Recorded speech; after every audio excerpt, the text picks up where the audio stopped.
8월 26일 토요일 하나님께서 우리에게 주신 말씀 함께 묵상하도록 하겠습니다. 성경 예레미야 25장 30절부터 38절까지입니다. 그러므로 너는 그들에게 이 모든 말로 예언하여 이르기를 여호와께서 높은 데서 포효하시고 그의 거룩한 초소에서 소리를 내시며 그의 초장을 향하여 크게 부르시고 세상 모든 주민에 대하여 포도 밟는 자 같이 흥겹게 노래하시리라.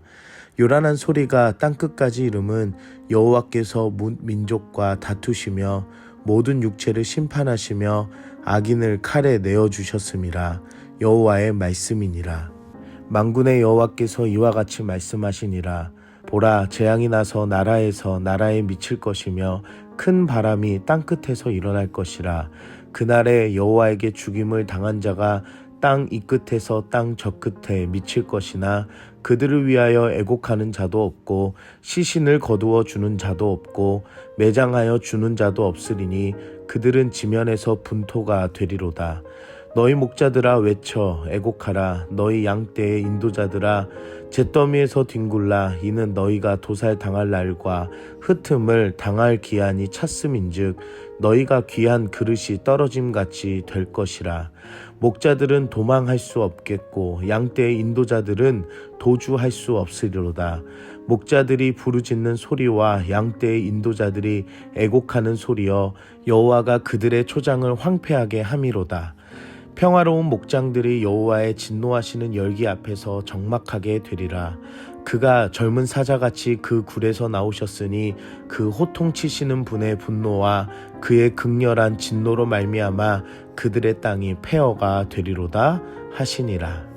오늘 본문에서는 열방을 향한 하나님의 심판이 선포된 후에 심판을 행하시는 하나님의 속성과 심판이 어떤 것인지에 대한 설명을 하십니다.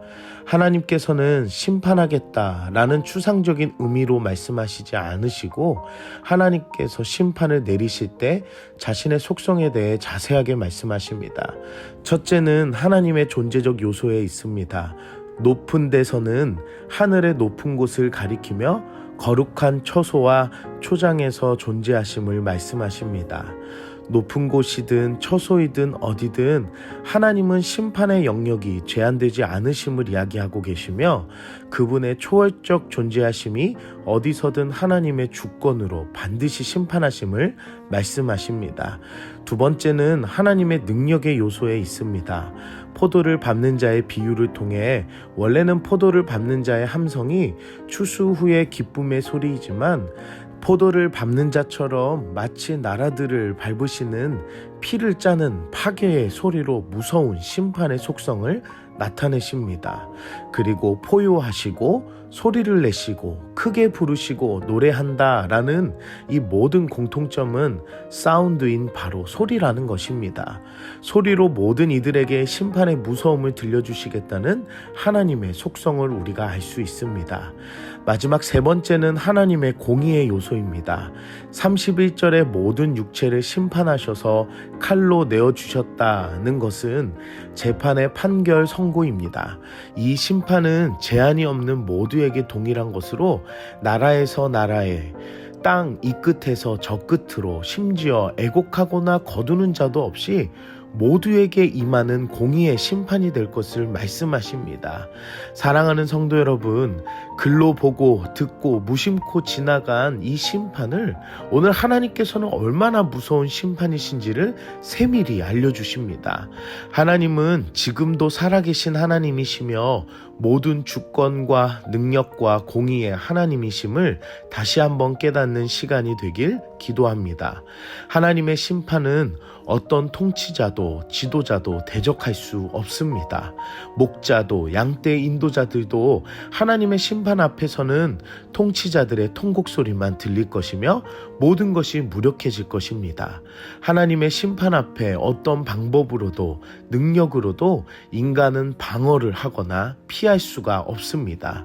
이 모든 심판은 하나님의 진노하심이며 그 진노는 결국 죄를 범한 이들과 나라 모두 거룩하신 하나님 앞에 결코 설 수 없음을 말씀하시는 것입니다. 유다 나라든 이방의 민족 어느 누구도 심판을 면할 수 없고 피할 수 없습니다. 하나님의 심판은 죄로 인한 진노의 결과이기 때문입니다. 오늘 우리는 무엇을 적용할까요? 바른 공의의 실현은 오직 하나님이십니다. 사람들은 이 땅에 살며 자신들의 주관으로 스스로 공의를 세우며 도덕적으로 선행과 윤리를 잘 지켰다고 하지만 결국 하나님 앞에선 모두 죄인입니다. 그 어느 누구도 스스로 공의롭지 못하며 도리어 심판을 피할 수 없습니다. 그리고 어떤 것으로도 스스로 구원을 얻지 못합니다. 심판과 구원은 하나님의 주권입니다. 하나님의 은혜로 믿는 믿음으로 예수 그리스도를 영접하는 이들에게 주어지는 것입니다. 이 땅에 죽어 심판받아 영원히 멸망하고 어둠의 지옥을 가는 길엔 어느 누구도 스스로 그 길을 피할 수도 면할 수도 없습니다. 자신 스스로 공의로운 삶을 살았다고 해도 모두 다 영원한 죽음을 피할 수가 없다라는 것입니다. 구원을 주시는 분도 진노의 심판을 내리시는 분도 하나님이시기를 믿으시길 바랍니다. 회개는 하나님께 돌아갈 수 있는 유일한 방법이며 예수님을 믿고 구원의 능력으로만 영원한 죽음에서 영원한 생명으로 갈 수 있는 유일한 길입니다. 하나님께서는 죽음도 생명도 판단하시는 공의로우신 하나님 되십니다. 함께 기도하겠습니다. 사랑의 하나님, 오늘도 말씀을 은혜 주시니 감사합니다. 우리가 스스로 구원할 수도 심판을 면할 수도 없는 연약한 죄인임을 고백합니다. 하나님의 살아계심을 깨닫는 우리들이 되게 하시고 죄를 회개하며 용서를 구하는 하나님의 자녀가 되게 하여 주시옵소서. 사람의 마음과 생각과 뜻에 하나님을 소홀히 믿는 마음을 용서하여 주시옵시고 깨어 기도하며 말씀 앞에 순종하는 하나님의 자녀가 되게 하여 주시옵소서. 오늘도 구원의 은혜로 감사와 기쁨으로 우리의 삶에 동행하여 주시옵소서. 예수님의 이름으로 기도드립니다. 아멘.